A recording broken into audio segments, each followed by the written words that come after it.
Welcome to Wine Wednesdays with the Wine Professor. I'm Christian Butzke, and I was just perusing my wife's Oprah magazine, and I was reading that 72% of consumers prefer beverages with a little bit of a fizz. And that's why today we're talking about sparkling wine. I brought a bottle of Eleganza from French Lick Winery. And of course, Wine Wednesdays with the Wine Professor is to support our farm family wineries during the pandemic. And the Eleganza from French Lick is a great example.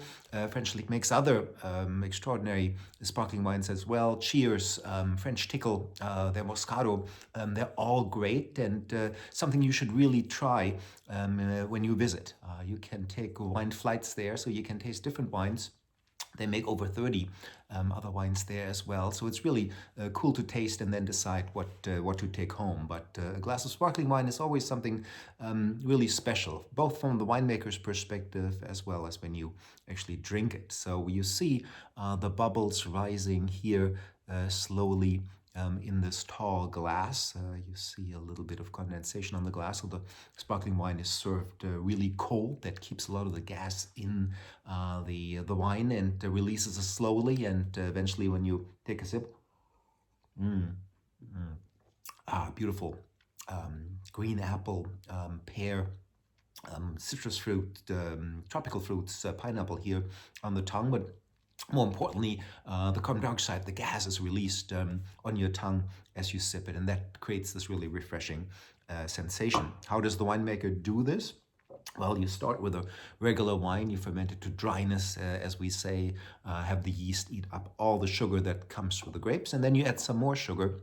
In this case, this is exactly the amount I measured out that it takes to about a tablespoon and a half to produce enough bubbles for this bottle of sparkling wine.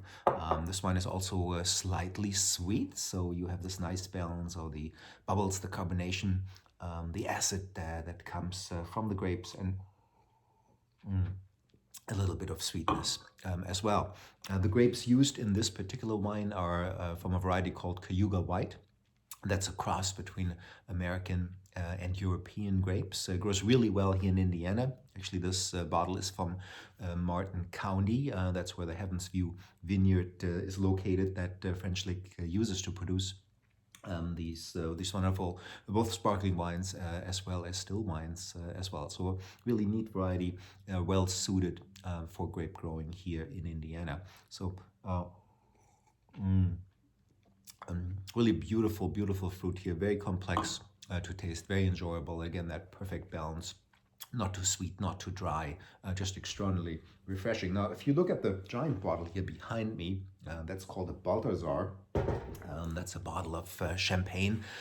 Contains actually 16 bottles of the standard size, as the Eleganza here, and those bottles are just made for show. They don't ferment inside those bottles at all, but they look kind of cool. The glass is really heavy. The whole bottle, when it's full with sparkling wine, weighs 66 pounds, so it's barely movable, and it's hard to pour out of, but it's really neat to see those giant bottles. And there's about a million tiny bubbles in a bottle of sparkling wine, if you ever wondered. So this phenomenon of seeing the bubbles rise is really something very special. And the winemaking procedure, again, takes really some advanced knowledge. So again, I highly recommend that you visit our family farm wineries. There are over 100 across Indiana. Support them. Drink in moderation. The current recommendations are to drink no more than 1 glass per day.